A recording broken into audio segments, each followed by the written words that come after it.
तो हम लोग वैष्णव एटिकेट कर रहे थे, और वैष्णव एटिकेट में हमने मंदिर में प्रणाम जो करते हैं वो कर लिया। याद है आपको पिछली बार हमने क्या किया था?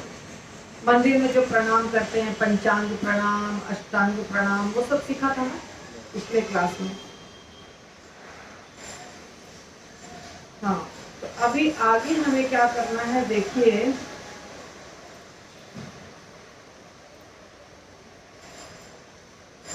ध्यान करना है भगवान पर। सुबह जब हम आते हैं मंदिर, जब भी आते हैं तो अर्चा विग्रह पर ध्यान ध्यान करना है, अर्थात उनका दर्शन करना है और ध्यान भी करना है। दर्शन कैसे करते हैं अर्चा विग्रह का? मंदिर में जब जाते हैं, इसको अर्चा विग्रह कहा जाता है। अर्चा विग्रह मतलब ऐसे विग्रह, ऐसी मूर्ति जिसकी हम अर्चना करते हैं। अर्चना मतलब पूजा करते हैं, इसलिए इनको कहा जाता है अर्चा विग्रह। तो अर्चा विग्रह का दर्शन हमें करना चाहिए। उनके नाखून से शुरू करना चाहिए, चरण कमल के नाखून से शुरू करना चाहिए। धीरे धीरे धीरे धीरे उनके मुखमंडल तक जाना चाहिए। अचानक ऊपर दर्शन नहीं करना चाहिए। नाखून, एड़ी, और जो एड़ी के ऊपर पैर का भाग है वो, घुटना, जंघा, कमर, वक्षस्थल, गर्दन और मुखमंडल।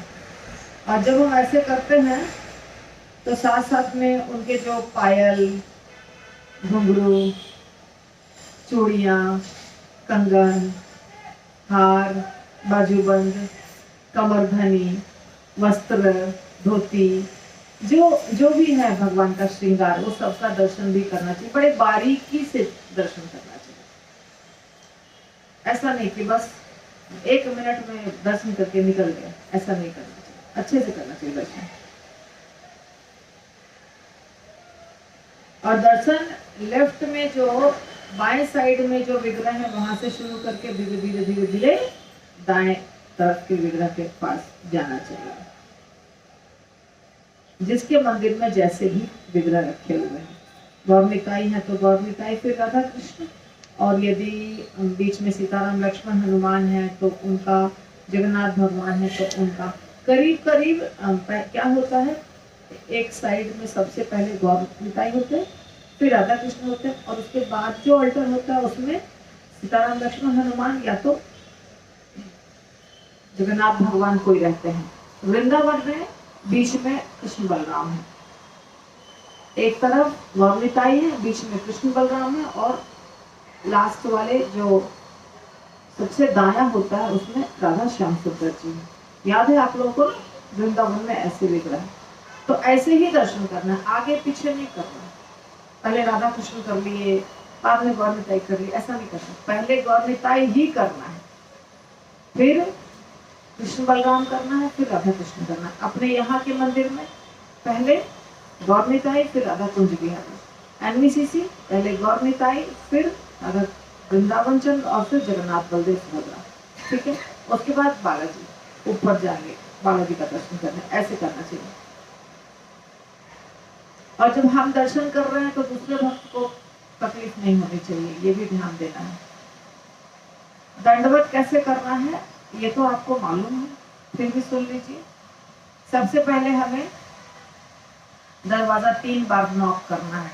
ऑल्टर का जो दरवाजा, जहां से प्रवेश करेंगे वो दरवाजा पे 3 बार नॉक करना है।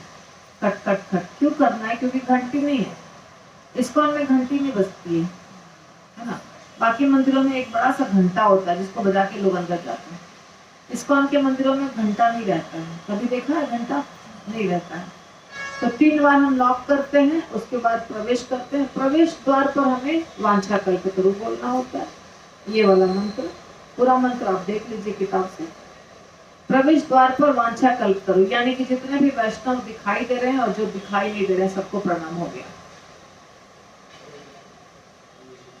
कुछ दिखाई देते हैं, कुछ दिखाई नहीं देते हैं। देवतागण जो आते हैं, नारद मुनि, ब्रह्मा जी, शिव जी, तो दिखाई नहीं देते हैं, आचार्यगण।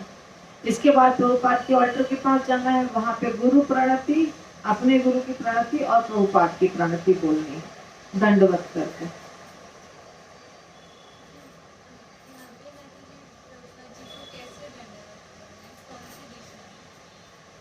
जहां भी प्रभुपाद बैठे हैं हमारा लेफ्ट हिस्सा शरीर का प्रभुपाद की तरफ होना चाहिए, बस सबका। भगवान के समय भी हमारा लेफ्ट अंग, बायां अंग जो है वो प्रभुपाद और भगवान की तरफ होना चाहिए, बस इतना ध्यान रखना और कुछ नहीं।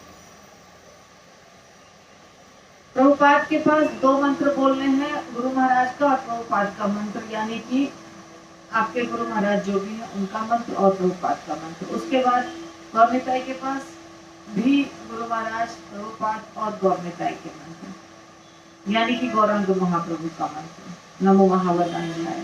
और जब राधा कृष्ण के पास आएंगे तो इच्छा है तो वहां भी बोलिए गुरु मंत्र, नहीं तो सीधे हे कृष्ण करुणा सिंधु दीनबंधु जगतपते और तप्त कांचन गौरांगी, ये 2 मंत्र बोलना है।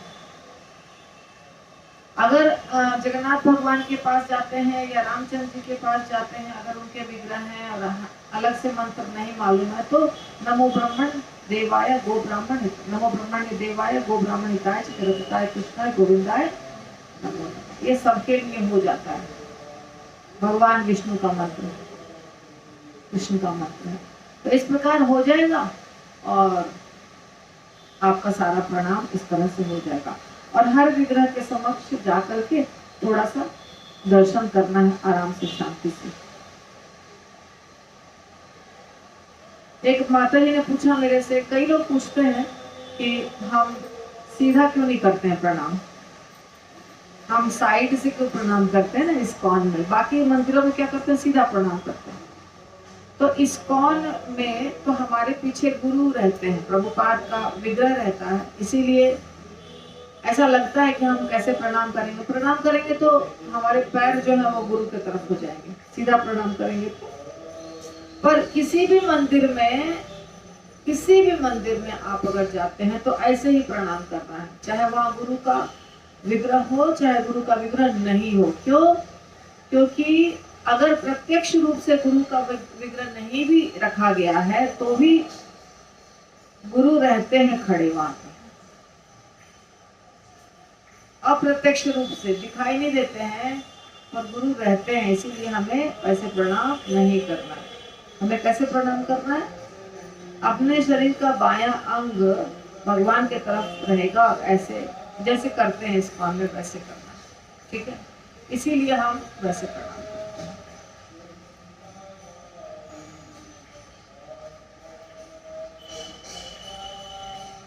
तो आज इतना ही करेंगे। कोई प्रश्न है इससे रिलेटेड?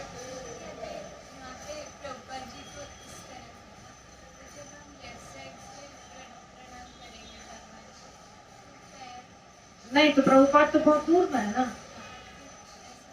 हाँ, प्रभुपाद काफी डिस्टेंस है भगवान और प्रभुपाद के बीच में, है ना।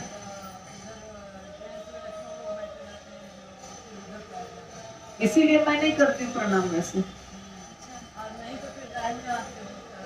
हाँ, मैं कोने में ऐसे बैठ करके कर लेती हूँ प्रणाम, क्योंकि उधर प्रभु जी लोग बैठे हैं तो उधर बनता नहीं है करने में, अच्छा नहीं लगता है वहां पे। तो अगर प्रभु जी लोग बैठे हैं बहुत सारे, अगर नहीं बैठे हैं तो फिर तो कर लेते हैं। अगर बहुत सारे प्रभु जी बैठे हैं, भजन कीर्तन हो रहा है कुछ हो, तो मैं कोने में बैठ करके हल्का सा दाहिना और बाइना कुछ नहीं, ऐसा बैठ के प्रणाम कर लेती हूँ, क्योंकि वो भी एटिकेट नहीं है और बहुत बुरा लगता है एक माता जी के लिए वैसे प्रणाम करना। तो परिस्थिति के अनुसार एडजस्ट करना पड़ता है, समझे आप? और कोई प्रश्न? दर्शन और प्रणाम के से संबंधित जो आज हमने लिया क्लास, उससे संबंधित कोई प्रश्न? देखिए, मंत्र जितने करने हैं बोलने हैं वो सारे मंत्र आपको मेरे से बोलते हैं लोग कि माता जी ये वाला वीडियो बताइए जिसमें लिखा है। मेरा सारा वीडियो है, इसमें जाएंगे ना चैनल में तो प्ले लिस्ट में जाना पड़ेगा आपको। अगर आपको ये सब मंत्र चाहिए तो उसमें वैष्णव एटिकेट वाले वीडियो पर जाएंगे या तो प्रणति वाले पर जाएंगे प्ले लिस्ट में, तो सब मिल जाएगा आपको। आज मैंने वो शुरू किया है वीडियो भगवत गीता का, शॉर्ट्स नहीं वीडियो, फर्स्ट श्लोका से। तो वीडियो में पूरा फर्स्ट श्लोका से, शॉर्ट्स में तो रैंडमली चल रहा है। हाँ वीडियो बड़ा आएगा, 10 मिनट 9-10 मिनट का आज मैंने डाला है। श्रीला प्रभुपाद की